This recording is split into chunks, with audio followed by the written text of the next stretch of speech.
Vedant's Wellness Center, where food become your medicine. Call 905-944-664. Hi hello నమస్తే, నేను మీ anchor Siva. Welcome to iDream media. ఈరోజు మన ముందున్న గెస్ట్ ప్రోమో చూస్తే ఈ పాటికి అర్థమై ఉంటుంది. నా ముందున్న గెస్ట్ రాజు, D10 రాజు యాక్చువల్లీ నేమ్.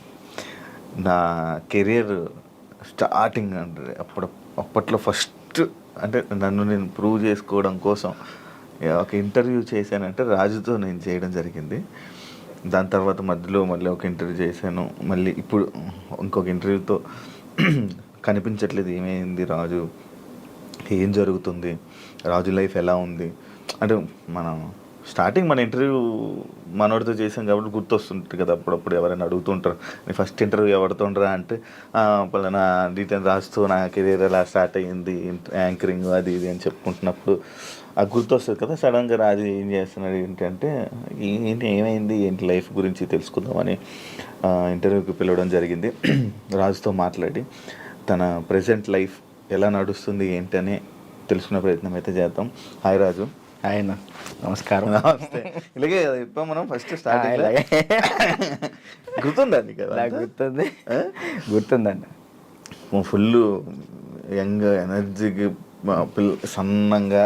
మీరు కూడా సన్నంగానే నేను సన్నంగా ఉండేవాడిని. పరిగెత్తే వాళ్ళం వైజాగ్లో కదా. అవునండి. అప్పుడే విన్ అయ్యి మంచి హైప్ మూమెంట్.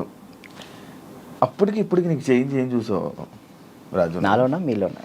మొత్తం నీ కెరియర్లో, నీ కెరియర్లో కానీ అప్పటికి ఇప్పటికి చేంజెస్ ఏం చూసావు? అంటే అప్పుడు ఫుల్ D10 రాజు అనగానే ఫుల్ సెలబ్రిటీ హోదా, అప్పుడే వచ్చావు, విన్ అయ్యావు, జనాలందరి మీద పడి ఇలా చేసావు.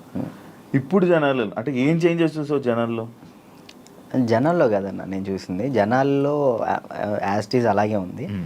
మన చుట్టూ తిరిగే కొంతమంది ఉంటారు కదా, వాళ్ళలో చేంజ్ చూసాను నేను. చేంజ్ చూసాను చాలా. అంటే ఫేమ్ ఉన్నప్పుడు ఒకలాగా, లేనప్పుడు ఒకలాగా బిహేవ్ చేసేవాళ్ళని.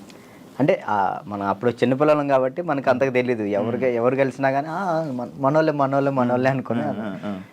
బట్ వన్స్ మనం దాటిన తర్వాత మన అనుకునే వాళ్ళు మనతో లేరు. అంటే కష్టం వచ్చినప్పుడు ముందున్నవాడే మన ఫ్రెండ్ అంటారు, అలాంటి వాళ్ళు లేకుండా అయిపోయారు. సో అది తెలుసుకున్నా, ఓకే ఏదైనా కానీ మనం స్టాండర్డ్గా ఉన్నప్పుడే గట్టిగా నిలబడాలి. డబ్బు ఉంటేనే ఏదైనా అవుతుంది, డబ్బు లేకపోతే మనిషిని కాదు కదా, ఎవరిని లెక్క చేయరని అర్థమైంది నాకు. అంటే నువ్వు అనుకున్న వాళ్ళే నీతో లేరు, నా అనుకునే వాళ్ళు నాతో లేరు. అంటే ఓన్లీ జస్ట్ బికాస్ ఫేమ్ లేదు, అంతే. ఫేమ్ లేదని, ఫేమ్తో వాళ్ళు ఫేమ్ వల్లే వచ్చారు, ఫేమ్ లేదని వెళ్ళిపోయారు, అంతే అంతే. మరి ఏమనుకున్నావు మరి ఈసారి నుంచి అలా నమ్మొద్దు అలా? అంటే ఇప్పుడు మనిషి ఎప్పుడు ఒక దగ్గరే ఉండిపోడు కదన్న. ఇప్పుడు నేను అనేది ఇప్పుడు ఉన్నాను, D10 తర్వాత ఒకటి వచ్చింది, సరే నేను అక్కడే ఉంటాను, ఇంక ఎదుగుతా కదా, టైం ఉంది, నా ఏజ్ ఉంది కాబట్టి ఇంకా చేయగలిగే శక్తి కూడా ఉంది కాబట్టి టైం తీసుకొని ఇప్పుడు తెలిసింది కాబట్టి ఇంకా జాగ్రత్త పడతాను ఎలా ఉండాలి ఏంటి అని. నార్మల్గా నీకు లైఫ్ ఇచ్చింది చిట్టి మాస్టర్ అంటారు, కానీ కొంతమంది అంటారు చైతన్య మాస్టరే రాజుకి లైఫ్ ఇచ్చారు, రాజు అసలు సెట్ అయ్యాడంటే చైతన్య మాస్టరే అని అంటారు. అసలు ఇంతకీ ఏది నిజం? యాక్చువల్లీ ఏంటంటే అన్న, ఇప్పుడు డాన్స్కి నేను అక్కడ దాకా వెళ్ళాలి, ఎక్కడో కమ్మ ఊరిలో ఉండేవాడిని హైదరాబాద్ దాకా తీసుకొచ్చిన పర్సన్ చైతన్య మాస్టర్. హైదరాబాద్ దాకా వచ్చి డీలో సెలెక్ట్ అవ్వాలి అంటే మాస్టర్ ఉండాలి, మాస్టర్ బట్టి మనం సెలెక్ట్ అవుతాం.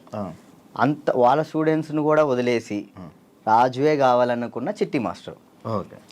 ఇక్కడ ఏంటంటే రెండు కంపేర్ చేయాలనుకుంటే ఇద్దరు సమానమే. ఇటు చిట్టి మాస్టర్ లేకపోతే నేను ఏమయ్యేవాడిని కాదు, ఇటు చైతన్య మాస్టర్ లేకపోయినా కానీ నేను ఎదిగేవాడిని కాదు.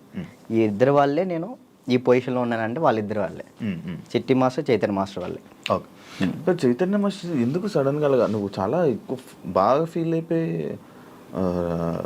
ఫేస్ కూడా చేంజ్ అయిపోయి అసలు ఏం మాట్లాడుతున్నావు అన్న సిచ్యువేషన్కి వెళ్ళిపోయావు ఎందుకు అంతా?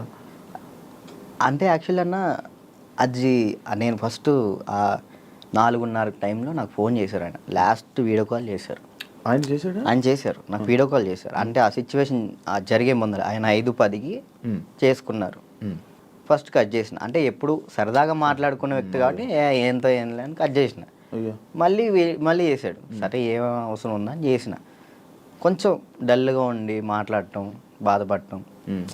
ఏమైంది మీకు, ఎందుకు అట్లా బాధపడుకుంటారు, రండి మన దగ్గర రండి, అందరం కలిసి ఉందాం, ఎంజాయ్ చేద్దాం అని చెప్పి నేను మాస్టర్ చెప్పిన. సరే జాగ్రత్తగా ఉండు, మంచిగా ఉండు అంటే, నేను ఏమైంది మీకు పిచ్చి పెట్టిందా అని చెప్పేసి నేను అలా మాట్లాడాను. సరే ఈ లోపల ఫోన్ కట్ చేసి స్నానానికి వెళ్ళి వచ్చే లోపల ఫోను ఇట్లా మాస్టర్ ఇట్లా చేసుకోండి. నాకు ఫ్రాంక్ చేయడానికైనా కొంచెం బుద్ధి ఉండాలిరా అని నేను అందరిని తిడతాను. నాకు అసలు అర్థం కావట్లే.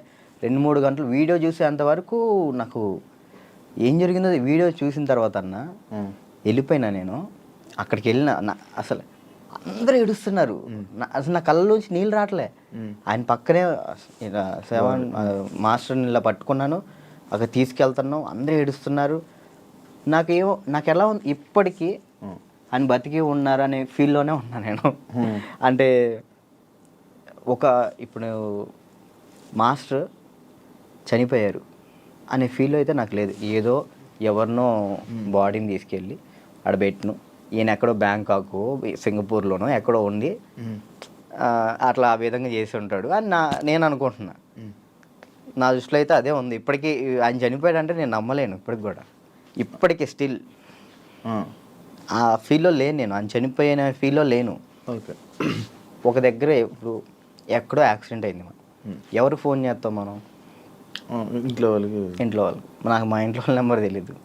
8187861143 ఆయన నెంబరే తెలుసు నాకు ఇప్పటికీ. మాస్టర్ నెంబరే ఆయనే, ఇంకా అన్నీ ఆయనే.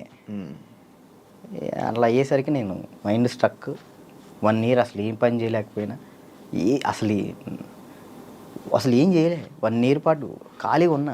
డ్యాన్స్లోనే ఆయన అంటే డి అయిపోయిన తర్వాత కూడా నీకు మంచి నిలబడిన వ్యక్తి ఆయనే ఇండస్ట్రీలోనే. ఆయన ఉన్నప్పుడు నా దగ్గరకు వచ్చేవాళ్ళు కూడా ఎవరు లేరు. అంటే ఏదైనా ఆయనే చూసుకుంటాడు. నా దాకా ఏ ప్రాబ్లం రానికుండా చూసుకునేవాడు. ఆయన వెళ్ళిపోయిన తర్వాత ప్రతి ఒక్కరికి మనం చునకలు అయిపోయాం. అయ్యో. అంటే మాస్టర్ మెయిన్ ఉండేవాడు. ఎవరైనా మనం తక్కువ చేసినా కానీ వెంటనే ఏంద్రా నువ్వు అని చెప్పేసి ముందు ఉండేవాళ్ళు. ఇప్పుడు ఆయనే లేదు కదా, ఇక నోరు లెగుస్తున్నాయి అంతే.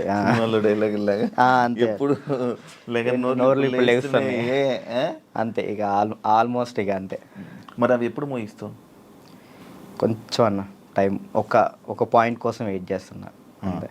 అది కొరియోగ్రాఫర్ కానీ లైక్ యాక్టింగ్ అయినా కానీ రెండిట్లో ఒకటి మాత్రం పక్కా.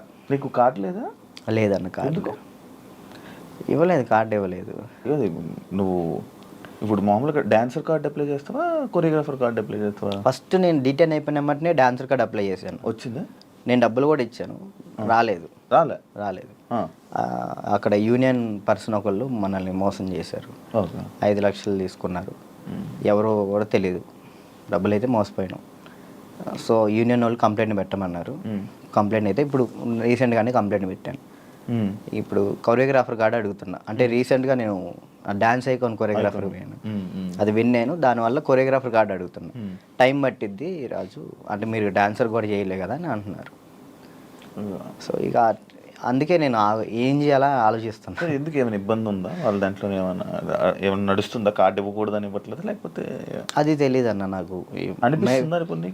అంటే మధ్యలో నాకు కొన్ని తెలిసింది ఏంటంటే, ఎవరో సమ్ పర్సన్స్ మనం అంటే పన్నోళ్ళు కొంతమంది ఉన్నారు, వాళ్ళు ఆపుతున్నారేమో అని నా ఉద్దేశం.